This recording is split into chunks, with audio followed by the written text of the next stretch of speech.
Kontrol overhead pabrik.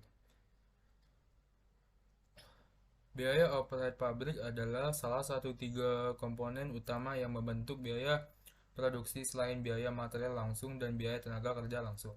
BOP menjadi komponen yang tidak kalah penting dibandingkan dengan 2 komponen pembentuk biaya produksi lainnya. Karena BOP adalah biaya yang sifatnya tidak terduga dan sulit untuk dihitung dan ditelusuri dibandingkan biaya retail langsung dan biaya tenaga kerja langsung. Ada kalanya suatu kondisi pos BOP menjadi bengkak dan tentunya sangat mempengaruhi biaya produksi. Hal ini menyebabkan berakhirnya menjadi tidak efisien dalam proses produksi.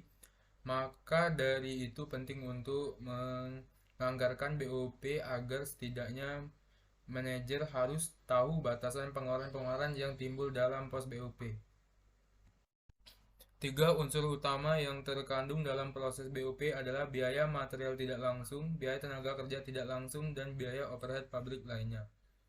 Pos BOP biasanya dimiliki oleh tiap-tiap departemen dalam suatu perusahaan manufaktur yang kemudian diakumulasikan menjadi satu akun dan dialokasikan ke dalam 5 jenis dasar pembagi BOP yang dilanggarkan agar bisa mendapatkan nilai tarif BOP.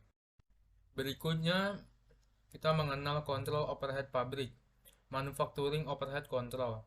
Ketiga unsur BOP yang disebutkan sebelumnya biasanya terakumulasikan dalam akun yang bernama kontrol overhead pabrik. Apa itu pengertian dan maksudnya?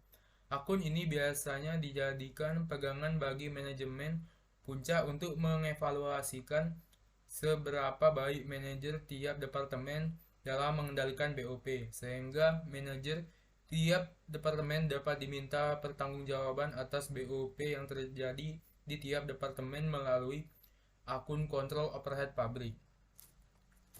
Fungsi kontrol overhead pabrik dan hubungannya dengan BOP untuk mengatasi permasalahan sulitnya menghitung BOP mengalokasikan biaya biasanya dilakukan dengan memindahkan dari akun-akun terkait seperti persediaan material, utang gaji, dan akun-akun terkait lainnya ke akun ini. Apa hubungan dengan biaya material tidak langsung? Sebagai contohnya, perusahaan Maju Jaya pada bulan September mentransfer biaya material tidak langsung senilai 5 juta rupiah dari persediaan material ke akun kontrol overhead pabrik. Kegiatan ini dimaksudkan agar pengendalian BOP diharapkan bisa lebih efisien karena biaya material terlalu sulit atau terlalu mahal jika dibebankan secara langsung dengan membeli langsung dari supplier, misal kepada suatu proyek pabrik yang bersifat khusus. Contoh barang yang biasa masuk ke akun biaya material tidak langsung seperti oli, baut, plastik, dan bahan-bahan serupa lainnya. Berikutnya, apa hubungan dengan biaya tenaga kerja tidak langsung? Dalam kasus biaya tenaga kerja tidak langsung, kegiatan transfer biaya terjadi antara akun utang gaji dan kontrol overhead pabrik.